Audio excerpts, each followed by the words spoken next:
So in this video, we're going to learn what an absolute value equation is and how to solve them.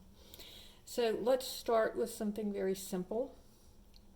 If I have the absolute value of x is equal to 2. Now let's look at the number line. Notice that if this is 0,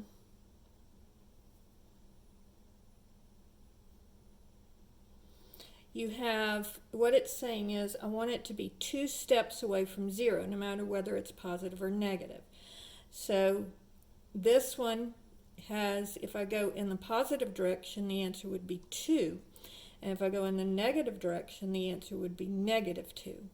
And so it's 2 steps away from 0.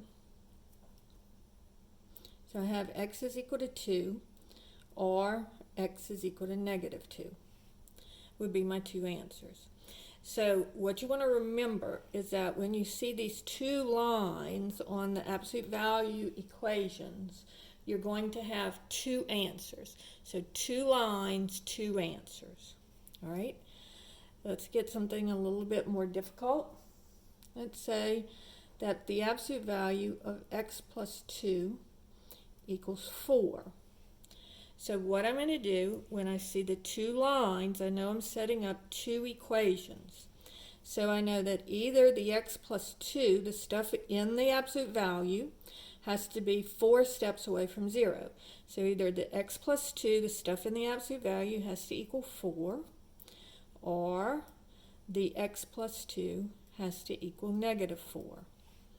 So it's going to be either in the positive direction or in the negative direction. So here I'm going to subtract the 2 from both sides. And here I'm going to subtract the 2 from both sides. And so I get x is equal to 2 and x is equal to negative 6. So again, 2 lines, 2 equations, and therefore 2 answers. All right? Problem number 3. The absolute value of 6x plus 4 equals 8. So again, you see the 2 lines, and so you know you have 2 lines, 2 equations. So I'll have 6x plus 4 equals 8, or I'll have 6x plus 4 equals negative 8. So 8 steps this way or 8 steps that way. Positive 8, negative 8. So here I just have to solve. So I'm going to subtract the 4. And I get 6x equals 4. And then divide by 6. And then this can reduce to 2/3. And then over here, subtract the 4. And I get 6x is equal to negative 12. And divide by 6. And I get x is equal to negative 2. So once you set up your 2 equations, they're always 2 fairly easy equations to solve, but they are usually, but you'll get 2 answers always. 2 lines, 2 equations, 2 answers. Now, this is the one time that you won't have that. So if you have it equal to 0, notice that it would be the stuff in the parentheses would equal 0, or it would equal negative 0, but negative 0 is just 0. There is only one 0. There's not a positive and a negative 0. So this is the only time that you will get just one answer, if the absolute value is equal to 0, because you're taking 0 steps away from 0 on the number line. So there's no going this way and going that way. You're not moving. All right? All right.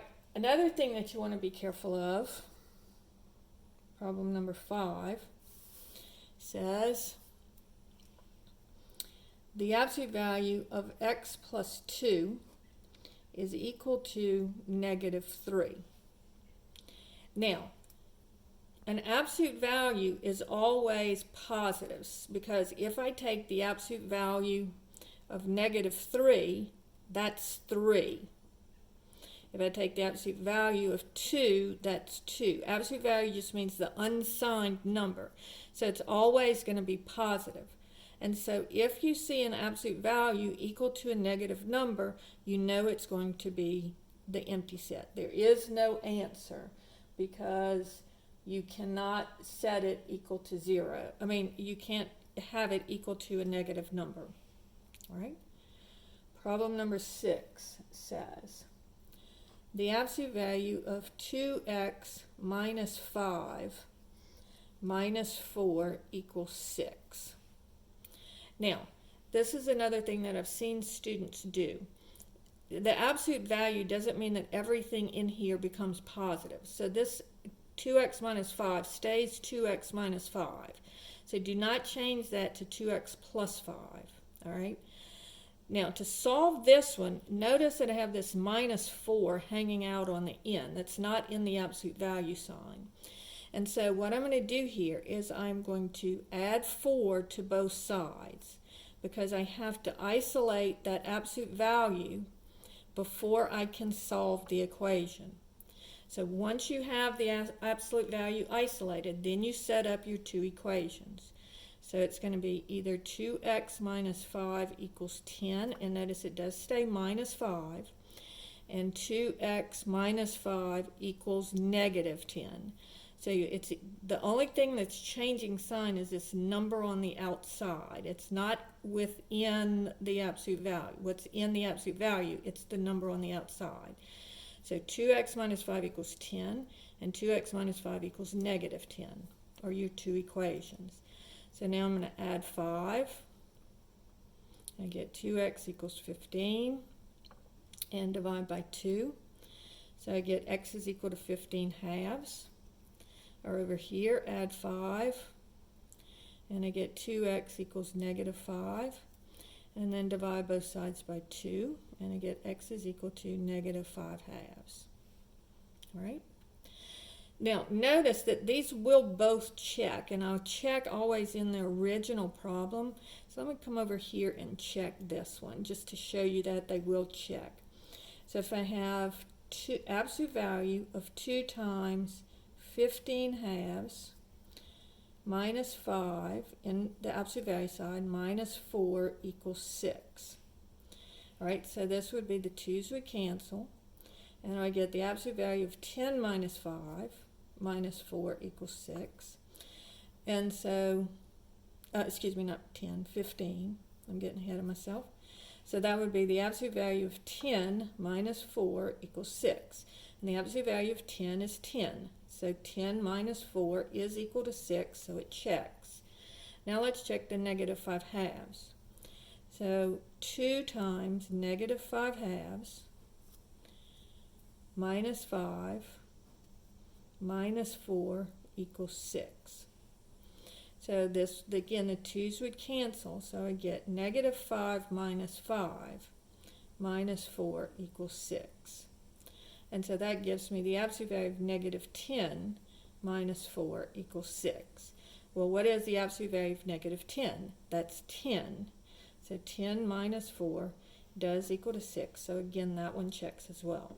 So notice that both of them will check, and on all of these, I didn't check these up here, but all of them will check. This isn't something that you need to check all the time, but you do have to make sure that your absolute value is not equal to a negative number. Problem number 7 says, the absolute value of 1 minus 4x plus 8 equals 13. So again, this stays a minus 4x. Don't change anything in the absolute value, but I do need to isolate it.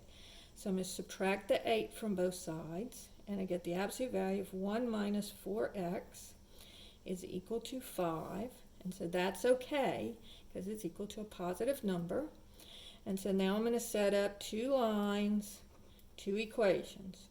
So 1 minus 4x equals 5, or 1 minus 4x equals negative 5. So again, this can't equal a negative on the outside over here, but the stuff inside can be either positive 5 or negative 5. All right, so here I'll subtract the 1. I get negative 4x equals 4. And then divide by negative 4.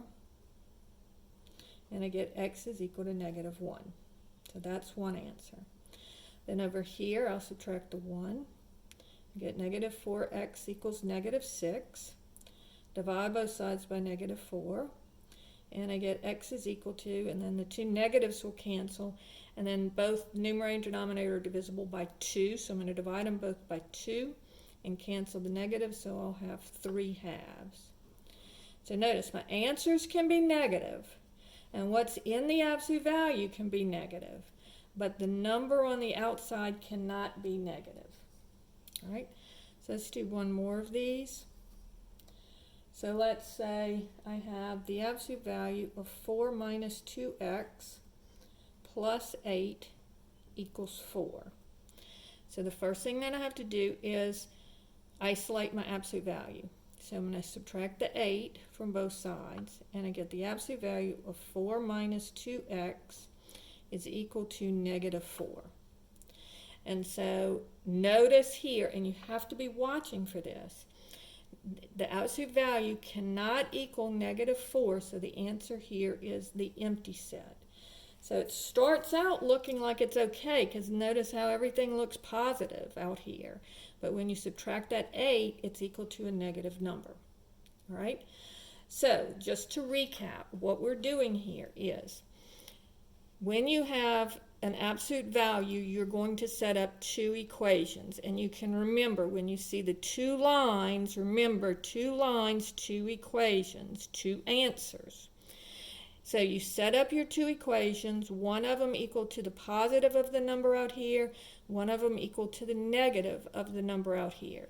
And the reason you do that is because the absolute value of 4 is 4, but the absolute value of negative 4 is also 4. Okay? So if you have inside of the parentheses, if this x plus 2 is equal to 4, or if this x plus 2 is equal to negative 4, when you take the absolute value, your answer is going to be 4. And so you set up your 2 equations. Now sometimes you have to isolate your absolute value first. And remember, if it's ever equal to a negative number, don't keep working, because you could keep working and say, well, 4 minus 2x equals negative 4 and 4 minus 2x equals 4. But those answers won't check if you try to check them. So on these, you just make sure that it's not equal to a negative number. So that is how you solve absolute value equations.